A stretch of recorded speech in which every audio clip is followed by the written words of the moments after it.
What's up, guys? Eric here with Maker Foundry. Welcome to PatchForge. This is going to be your in-depth tutorial on how to use PatchForge to design patches, create mockups, build patch sheets, really do everything in here, and a full tour of the studio. So let's get started. All right, when you first log in, you're going to come to the screen. It's our dashboard, and it's going to have quick links to pretty much everything. So you can jump in here, you can see what you've done so far, you can look at different aspects of the system. But what I want to point out is up here in the top bar, you can actually change to dark mode. So if you prefer dark mode, click this to switch between light and dark modes. I'm going to leave it in light mode for the tutorial, but just know you can go to dark mode at any time. Okay. You'll also see all of the quick links at the top in the header. So these will always be here. Design is going to take you to make a design for a patch. Hat mockup is going to take you to a place where you can throw those patch designs onto mockups. Gang sheets are going to take you to a place where you can see a patch sheet and go ahead and build that out for print and cut or for engraving. And then designs or my designs is where you can go to see what you've designed so far and do things like send those out to customers, etc. So in the rest of the top header, you'll see a notification bar. So, activity bar here comes in when um, other people have done things or you've done things that are important. So, like if you export a gang sheet, it'll show you here that it was exported. If you send a quote or a proof to someone and they approve it, it will come back here as well. It'll show the most recent 5 things here in your history. You can mark them all as read or delete them. You can also view it on your profile. And then, of course, you're going to have your admin. This is where you can go to see any orders, customers, your pricing configuration, things of like that nature. So, okay. From here, let's get into the exciting stuff. So let's go design a patch. So we're going to click the design button and it's going to take us straight into the design wizard or builder. Now, the first thing you're going to choose is what type of patch you are building. So you start with either UV printed or laser engraved patches. That's going to depend how it appears, how your artwork changes based on what you put in the app. So for this one, let's go ahead and leave it on UV printed for right now. And you're going to go to artwork, and this is where you're actually going to choose what's going on the patch. Now, if you're designing it here inside of PatchForge, you can actually just use text and shapes to draw something out, or you can upload an SVG or an image here to go ahead and bring something in. All right, so I chose an image here, it's uploading, and we chose the next level refreshed image for the conference this year.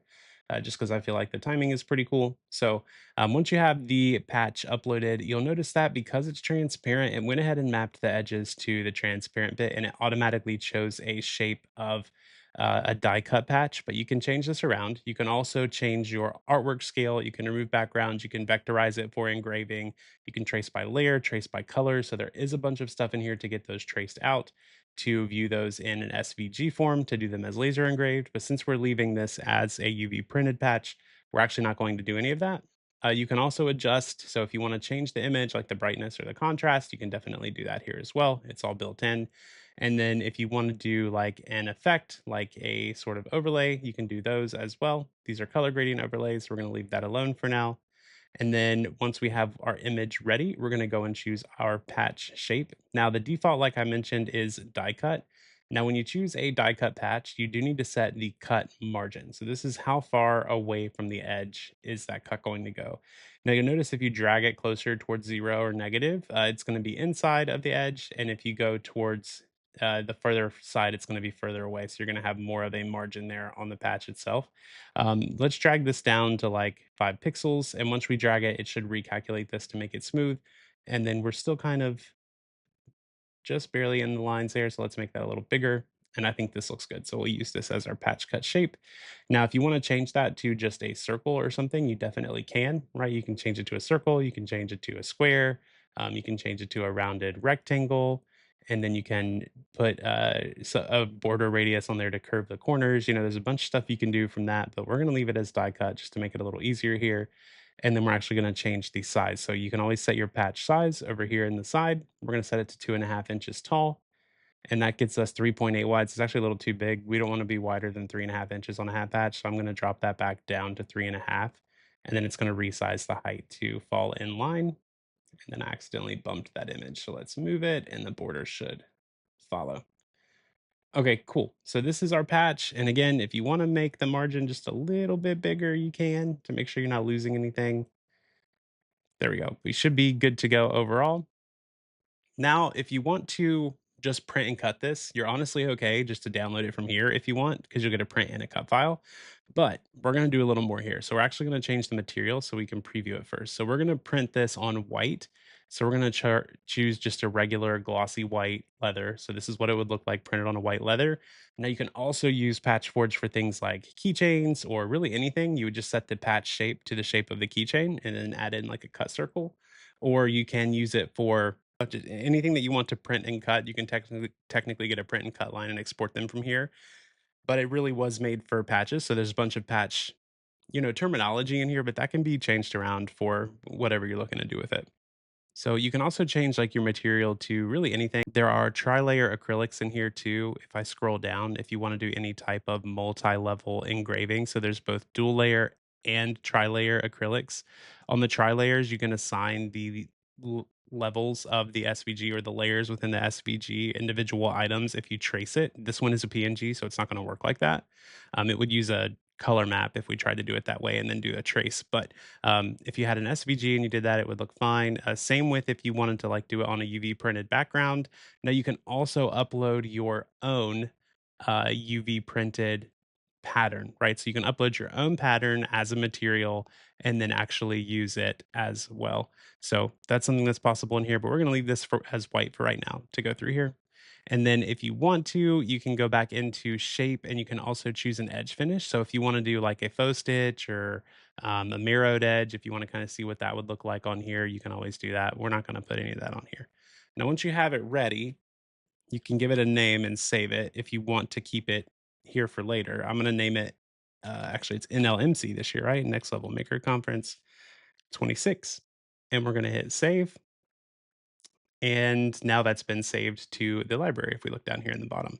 So now you have two choices. You can go and preview that on a hat or you can export it. If you go to export, you'll click this export button and you can pull down your production package, the image only, the mockup, the SVG, or you can just copy it to clipboard or send a copy or send a customer a proof review or just copy the proof link. So you can do all of that from one menu. So if you're sending this to someone that you're making patches for, you can send them the proof link straight from here. They'll be able to log in or they'll be able to click the link without a login, see it through your private link, and go ahead and approve or decline that proof right there from within the system. Now you can also download the production package. Now we do, this is going to give you a warning because it's only 164 PPI at this patch size. So this logo was small and it's warning us of that. Now there is an option down in the artwork tab to upscale that. So you can do an AI upscale and go ahead and get that upscaled to 300 PPI, but you can also do it yourself. So if you upload artwork that isn't to size, it will warn you. Now you can export the artwork and the cut contour, the print line, the cut line, the mockup preview, whatever you want. And if you go into the advanced option here, you can choose if you want it at 300 DPI or higher, if you want it in RGB or CMYK color space, and also if you want it done for design software specifically. So if you want to pull down an XS or a LightBurn file, you can do it straight from within here. We're not going to export just yet. We're going to look at it on a hat mockup. So let's go to a hat mockup. Now, if you click from inside the builder, it's going to go ahead and bring in the patch that you were working on. And then you can choose like the brand that you want to work on for the hat. So we're going to do Richardson's for this one. And then there are three different styles of Richardson's we have here. Let's say we want to look at it on a 112 PFP. And we want to look at it on, I don't know, pick any color that you like. We're going to look at it on this stock camo one, and you can just drag it around. You can resize it wherever you think it looks good. And then there is your mockup. Now, if you want to send this out, again, you can do the same thing. You can hit share, and this is going to give you a share link for a proof that goes out to a customer or client for them to approve and a quantity. Now, if you want, you can also add to a bundle. So, say if you want to show this to them on three different hats, right? You can hit add to bundle. Your first one is added. And then you can pick another hat. Say they wanted to see it on this hat also, leave it about the same spot, add to bundle. And then maybe you want to show them one more option, and that one's on a Richardson 112, regular one. And then we'll add that to bundle. So now we have three files in our bundle. So we can click bundle to see these three. And if we want, we can either export the combined image, an individual zip with each three files, or we can send a bundle link. So now that our bundle link is ready, we can copy this here and we can open in a new tab and go to this landing page. And then this is what the customer would see. So they come in here, they'd be able to see these three, they'd be able to open them into a larger view if they like. They can download it individually, and then they can select which ones they want to approve and how many. So if they want to approve just these two on the edges and not the orange one, they can approve maybe three of one, two of the other, and go ahead and hit approve to selected. And then that's been approved. And then if you come back into your side, you'll be able to see in your alerts here that three options were approved, or two options were approved. Sorry. So if I go in here to the approved order, I can see that these two were approved. So client approved two options, five total hats, three of this one, two of this one. And if I click the files here, it's going to take you straight into the actual patch files for that design that was saved. So you can get it downloaded and ready to print. Now, one other thing while we're back on here is that you can save variants of patches as well. So if you wanted to show this to them as both laser engraved and as a printed one, this SVG is probably not the best to try and trace because of all the colors that are right next to each other. But if you had um, a more clear design, then you went to laser engrave it, and then you could trace it a little better here, then we'll do it here just to see what happens. But it actually doesn't look too terrible, right? We're gonna wanna delete, like, a bunch of these other layers. So it does have an SVG editor built in where you can just delete some of these layers out, but there's a lot of different layers here because there were so many colors, so I wanna delete that too. But let's say we were just going for this refreshed look, right? You could save this as a variant, and you can name it engraved white. And now you've added a variant of this patch. And then if you change the material, say if you had a patch that was meant to be engraved and you wanted to change just the material of it, you could come in and change the color, save another variant, and then name it like rawhide. And there you go. Right. So you can do all that here. Speaking of engraved patches, you can also upload SVGs and ungroup and group and move things around and delete the SVGs live. If you move something, like say you added in a circle or something to the top, or even if you just moved this to higher up, this is a bad example because the patch is going to look weird, but it's going to auto calculate for the new element and it's going to redo your trace of the outline to give you that finished look. So, say if you wanted to drop in like some extra text, right? Let's add text and let's move it up here. And let's say we were going to type in like next level maker conference, and we wanted it really big and we wanted it up top. So let's move it up just a little bit more. And when we let go, this is going to auto trace for that, right? So these cut lines are live. And if you ever want to see the cut lines, you can also just go into the shape and toggle this show cut line button, and you'll be able to see the cut line appear as these pink dots. Perfect. Okay, so let's go back to our saved designs. And I'm just going to pull up one that we did the other day for someone. Not that one. That's one where I was testing over something. This was a black to gold design. So if you do a black to gold leather, it automatically traces the color. So this is a good one to show that on. So if we go to the material, since this is an SVG, it knows where the cut layers are. This is on black to gold, but if you change it to like blue to black, it changes that color. These have some of the like black to silvers, so you get that black leather with the silver engraving. So it does know what color the things should be. And then say if we're ready to print or engrave these out, if you're going to engrave them, it might not make too much sense to do it this way, but you could add all of these as a gang sheet and just export the SVG as the fill in the cut lines, and you could use it because you know this is how big a piece of leather is. Depending on your leather size. So when you go into the gang sheet tool, you can actually start each individual sheet. So you can go into your sheet settings and decide if it's a UV print and cut or engraving cut, and then you can choose what size it is. So this is a 12 by 24 sheet, which is what most popular adhesive and leather providers use. I'm going to rotate it sideways because it's a little bit easier to see it this way, in my opinion. And then if you go into other things, you can set the gap spacing. I don't think it needs to be quite a quarter inch for me. So you can turn this down. You can turn this down since we're doing print and cut. And then for safety margins, I don't really need half an inch on the safety margin either. I think I just need um, I don't need a quarter of an inch. I really could just use an eighth. That's probably plenty of margin for me. And if you want to, you can also switch to millimeters if that's easier for you. All right, and then moving into the patches, you can just load up any of your saved patches here. So I have some UV printed as well. So some that I was working on for the school the other day, right? These are UV printed with a cut line. You can add quantities right here, and then they're good to go. If you want to, you can manually rotate these around. You can also just allow rotation. So if more would fit another way, it will automatically rotate those around and auto nest them. And then, all right, here is your gang sheet. So now this is what it would look like now if you need to add, say, some registration marks, depending on what printer you have. You can. I'm going to move these in a little bit because I want them kind of more centered. I want a little bit of room over here for the reg mark. And then if you click the reg marks button up top, you can choose what type you want. Do you want a crosshair, a solid dot, or a target? I like the crosshairs, and I'm going to add a quick pair of red and blue, and it's going to go ahead and add two marks. I'm going to click done. And then here we have our two marks that you can drag around. So this is our red crosshair. This is our blue crosshair. Simple enough. And those technically go in both the print and the cut export.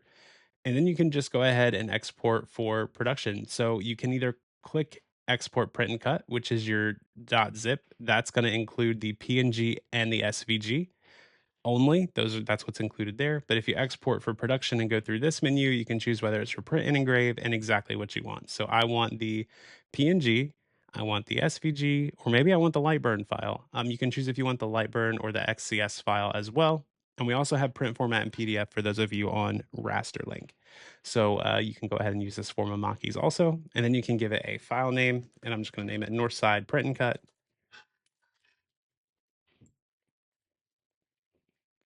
And then I'm going to export the zip file. And then that comes down right here. So yeah, everything's pretty straightforward. You can then go and open your files in the correct programs. Everything overlays properly. Everything's in the correct position. You can print the file first and then load up your SVG, line up the targets for the print and cut onto the targets that are on the leather itself, run the cut, and everything should be golden. We've been using this for a couple months here and really like the feel of it. It's been super easy for us to kind of blaze through some of these custom orders without having to open Illustrator and make different cut paths and everything else. It just makes it so easy. If you go into the My Designs page, which we didn't talk about, this is where everything saved kind of just goes.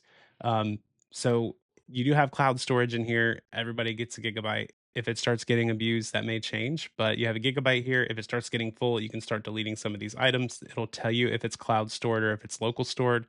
Everything is set to go to the cloud unless you're working offline. So everything is set to go to the cloud by default, and it would be there for as long as you have your account. And then again, everything else is pretty straightforward. So there is a dashboard page, which we talked about at the beginning, but it really just shows recent activity, some quick links to get around to client proof, sending quotes, templates, and things of that nature. And then the help center. If you get stuck anywhere, go to the help center. We have articles on absolutely everything, on the patch builder, on the print specs, on pricing, on keyboard shortcuts. Um, so anything you can pretty much think of is here. If you have more questions and you still need help, click this little button down here and go ahead and contact support. So you can contact support here. That's either usually myself or my wife working this, as well as an AI agent that helps out with some of the basic questions that can be found in these FAQs that you may not have found. And if you click the FAQ button here, it's just going to take you to another version of that where you can see the articles directly in the chat widget. So yeah, that pretty much covers everything. If you have questions, let me know. Drop them in the comments, shoot me a DM on Facebook, and we will help you through it. But hopefully, this helps you guys save a ton of time on creating both UV printed and laser engraved patch designs and getting these kind of done quickly. So, if you have your finished artwork, if you have an SVG, drop it in here. It'll help you get the cut lines. It'll help you get exactly the shape you want. You can add the run stitches. You can then export them straight to PDF, PNG, SVG, however you want to do the print and cut or the engrave workflow. And yeah, super simple, super easy, great way to do your mockups, great way to get client mockups. If you have features you want added, let me know as well. Constantly adding to these, so I'm definitely looking for feedback. And thanks again for tuning in. I will catch you guys in the next one.